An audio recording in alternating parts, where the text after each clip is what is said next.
할렐루야. 아멘. 샬롬. 샬롬. 사랑합니다. 사랑합니다. 주님의 이름으로 사랑합니다. 아멘. 하나님의 말씀은 우리가 먼저는 오감을 통하여 들어오지만 가장 중요한 건 우리 귀로 하나님의 말씀이 들려옵니다. 하나님의 말씀은 귀로 듣고 그 다음에 마음으로 심고 그 다음에 로마서 10장 9절에 말씀하신 것처럼 우리가 입으로 시인하고 고백할 때에 온전한 믿음이 된다고 말씀하셨습니다. 아멘. 그래서 우리는 하나님 말씀을 귀로 듣고 입으로 먹어야 합니다. 아멘. 어떻게 먹어야 될까요? 아멘. 맛있게. 아멘으로. 아멘. 아멘. 아멘. 아멘. 아멘. 내가 하나님의 말씀이 떨어질 때마다 아멘. 아멘으로 아멘 아멘. 먹는 거예요. 아멘. 우리가 맛있는 음식을 먹으면 우리 몸에서 어떤 반응이 나옵니까? 야, 맛있다. 맛있다. 먹을 때마다 감동하잖아요. 여러분들도 하나님의 말씀을 들을 때마다 맛있다라는 은혜로다. 감사합니다. 맞습니다. 그 표현이 뭐냐? 떨어질 때마다 아멘으로 주어 드시기를 바랍니다. 아멘. 내가 먹지 않으면 누가 먹습니까? 마귀가 먹어요. 내가 안 먹으면 누가 먹어요? 마귀가 주어 먹습니다. 그러니까 마귀가 먹기 전에 마귀가 못 먹게 하나님이 주신 그 분량에 내게 주신 그 분량의 말씀을 여러분들이 아멘으로 주어 드시는 여러분 되시기를 바랍니다. 아멘. 아멘. 옆 사람에게 한번 인사를 해봅시다. 당신은 옆 사람 목소리 뒷사람에게 당신 큰 소리로 당신은 나의 로또입니다. 로또입니다. 네, 아멘. 감사하다 그래야죠. 왜 로또일까요? 한 개도 안 맞아. 한국말을 끝까지 들어봐요. 한 개도 안 맞아. 하나도 안 맞아. 당신은 나의 로또입니다. 아 그래요. 좋아가지고 감사합니다. 얼마나 내가 행운의 사람인데 날 들어 당신이 로또라는지 나 끝까지 들어봐야죠. 당신과 나는 한 개도 안 맞습니다. 그래서 로또입니다. 오픈 이야기죠.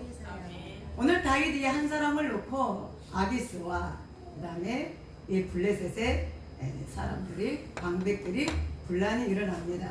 이 한 사람을 어떻게 해야 되겠느냐? 갖고 있자니 보내자니 그저 뜨거운 감자입니다.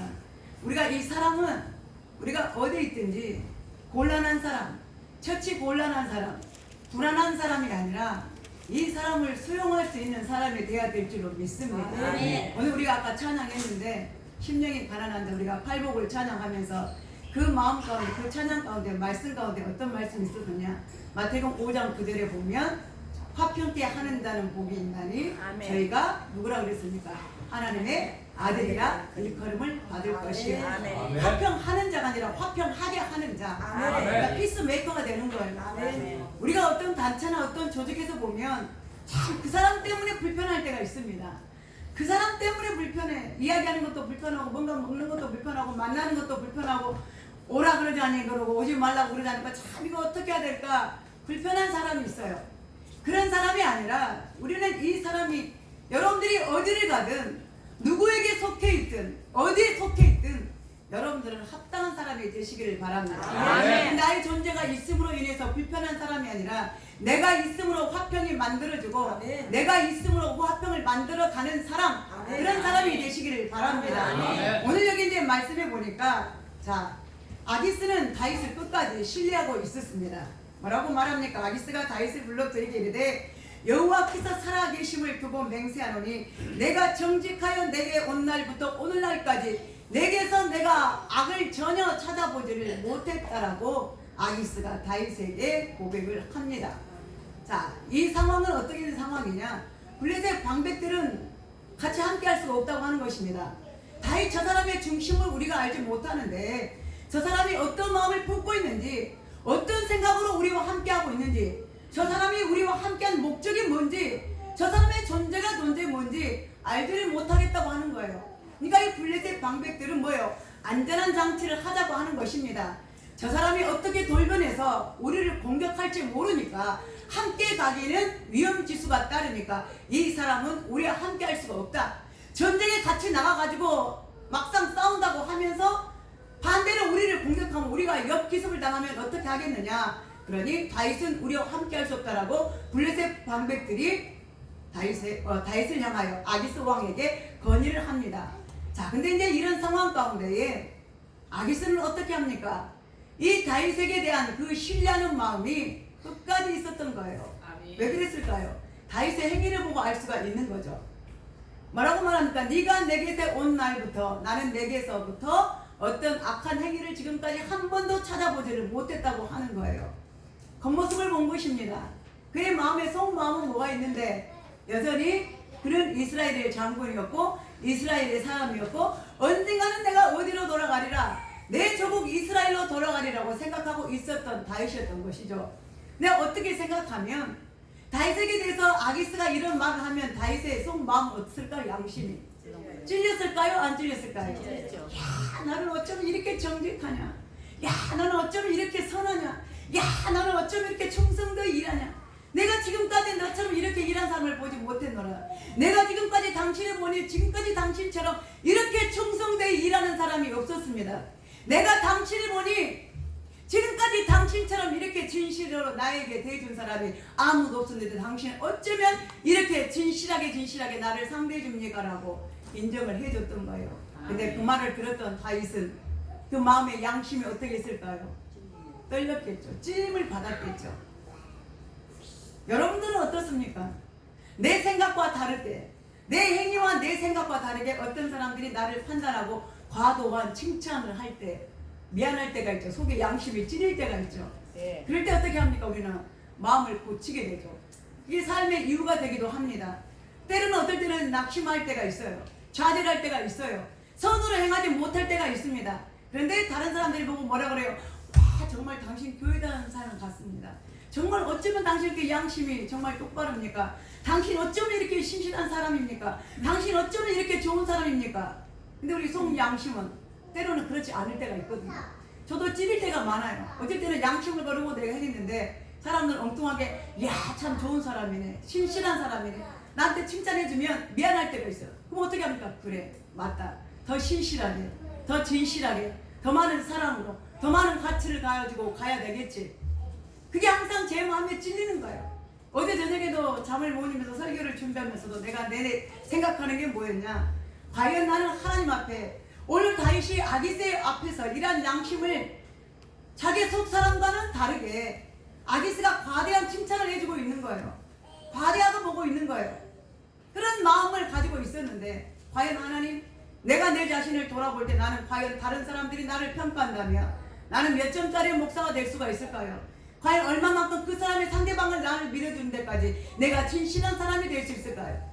정말 상대방이 나를 인정하는 것처럼 내가 얼마까지 내가 깨끗한 사람이 될 수 있을까요? 그게 두렵고 떨릴 때가 있습니다. 그래서 그럴수록 나를 신뢰하는 사람이 있을수록, 나를 믿어주는 사람이 있을수록, 나를 좋아하는 사람이 있을수록, 나를 끝까지 붙들고 있는 사람이 있을수록 내 양심은 어떻게 됩니까? 그래, 저 사람을 실망시키지 않아야지. 그래, 저 집사의 말씀처럼 더 신실한 목자가 돼야지. 그래, 우리 성도들의 기대만큼 내가 정말로 이 시대에, 이 세상에 하나님이 진정 쓰시고 원하시는 진실한 한 사람의 목자가 돼야지. 그런 양심으로 내 자신을 내가 연단을 시키는 거예요. 아멘. 그게 맞는 것입니다. 아멘. 왜? 하나님 우리의 중심을 보시기 때문에, 아멘. 우리의 마음을 보시기 때문에. 아멘. 오늘 여기 보면 아기스는 뭐라고 말하냐면 다윗의 불러 그에서 이르되 내가 여호와께 살아계심을 두고 맹세하노니. 누가 살아계심을? 하나님이 살아계심을 두고 맹세한다는 거예요. 여러분 여기 보면은 아기들은 분명히 예수 하나님을 믿는 사람이 아닙니다. 이방 사람입니다. 근데 어떻게 이스라엘에 하나님을 두고 맹세한다는 말을 할 수 있었을까요? 그가 하나님을 섬기지는 않았지만 다윗의 행위를 보고 그 다음에 이스라엘에게 역사하신 그 하나님, 자기의 신실함을, 정직함을 말하는 거예요. 내가 내 정직함을 두고 말하노니 누구 앞에서? 여호와 하나님 앞에서. 우리는 그 정도까지의 그리스도인이라면 신실한 양심을 가지고 있어야 된다고 하는 것입니다. 누구에게 인정받는? 하나님께 인정받는. 그리고 어떤 마음으로? 두렵고 떨리는 마음으로.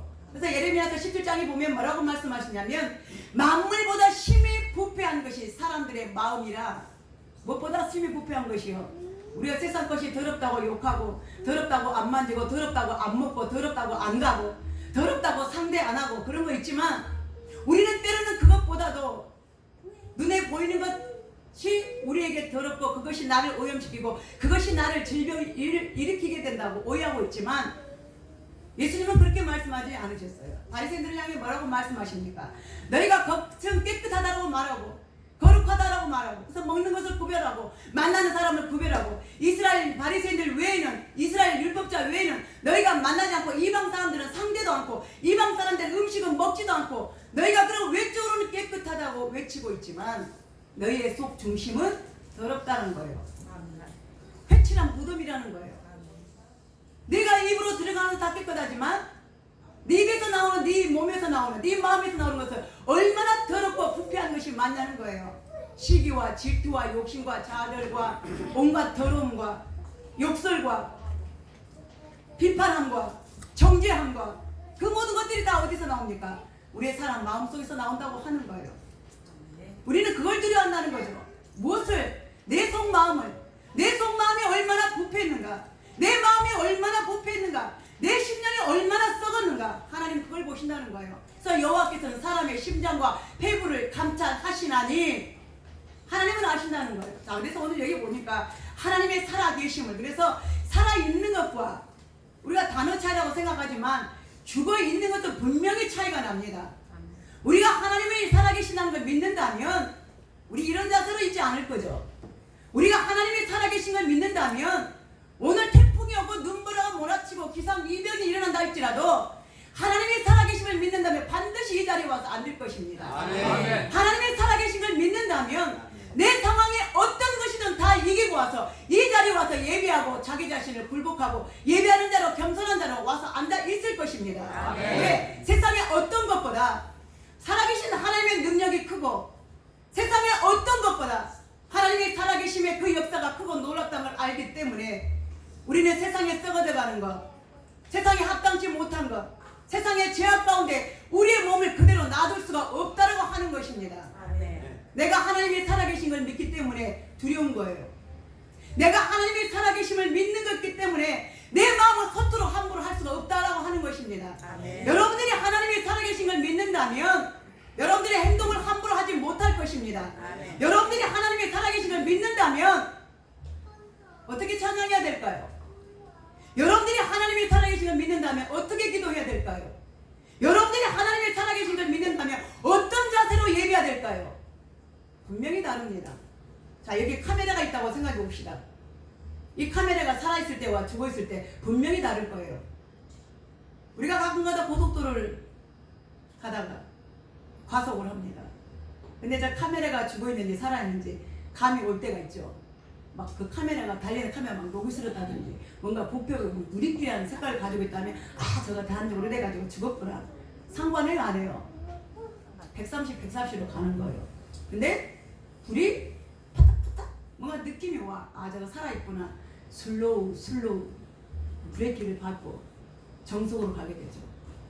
어떤 차이입니까? 살아있는 것과 살아있지 않는 것의 차이인 거예요. 살아있다고 할 때는 두려운 거예요. 살아있다고 하는 걸 믿으면 다 벗어나는 것입니다. 다 드러나는 거예요. 여러분들이 하나님의 살아계심을 믿는다면 내 마음이 썩어져 있고 부패있고 양심이 바르지 않고 내 행동이 내 삶이 그럴 때는 상황도 행동을 하고 있고 하나님의 살아계신 걸 믿는다면 내가 누구를 만나야 되고 어떤 장소로 가야 되고 어떤 사람이 돼야 되는 걸 분명히 알 겁니다. 근데 그거와 상관없이 하나님이 살아계시고 있다는 걸 지금도 하나님의 카메라가 나를 향하여 있다라고 인식을 하지 못하기 때문에 예수 믿으면서도 집 살면서도 교회 다니면서도 크리스찬이면서도 우리의 삶의 행위를 엉망진창을 하고 살고 있다고 하는 거죠. 그러면서 교회 오는 모습은 어떻게 해요? 거룩하게 말씀을 듣는 것처럼 점잖은 척, 잘 믿고 있는 척, 봉사 잘하는 것처럼 가치관이 틀려지죠. 그걸 모르기 때문에 그래요. 한 가지 뭐를 하나님이 살아계시다는 거. 아멘. 그 존재 하나만 알면요, 내가 섬기는 하나님이 어떤 분인가, 그분이 살아계신 분인가, 아니면 다른 이방신처럼 우리가 어떤 형상을 만들어 놓고 내가 일이 잘못됐을 때만, 내 자녀에게 곤란한 일이 찾아왔을 때만, 내가 위급할 때만 찾아가서 돈 몇 푼 가서 부조하고 내놓고 나에게 복을 주셔달라고 막 108, 몇 배 하면서 복 달라고 빌고 있는 그런 썩은 우상 죽은 신에게 절하는 사람과 정말로 진정으로 하나님이 살아 계신다고 믿는 사람과 그 자세는 엄연히 다를 거라 그 말입니다. 하나님이 살아계신 걸 믿는다면 세상의 그 어떤 것을 우리가 다 배제하고라도 나는 예배로 나가야 해. 나는 하나님을 신뢰한 마음으로 하나님의 기쁘신 일을 선택해야 돼. 내가 어떤 선택을 할 거냐에 가치관이 달라집니다. 내가 가야 될 장소의 가치관이 달라집니다. 내가 만나야 될 사람의 가치관이 달라지는 거예요. 내 행위의 가치관이 달라지는 거예요. 아멘 좀 해보세요. 아멘. 아멘 해야 될 사람 지금 안 하고 있어요. 지금. 제가 어저께가 아니라 한 주일은 거의 제가 우리 교회 안 온 성도들, 물론 여기 보니까 오시는 성도님들도 계시지만 거의 여기 지금 오신 분들은 제가 일주일 동안에 아마 메시지나 문자를 한 번도 안 보내보시는 거예요. 왜? 올 줄 믿으니까. 잘 올 줄 믿으니까. 아멘. 설마 목사님, 권사님한테 권사님 내일 주일입니다. 내일 교회 오세요. 그러겠어요? 권사님한테 장로님 내일 주일입니다. 내일 교회 오세요 하겠냐고. 집사님 내일 주일입니다.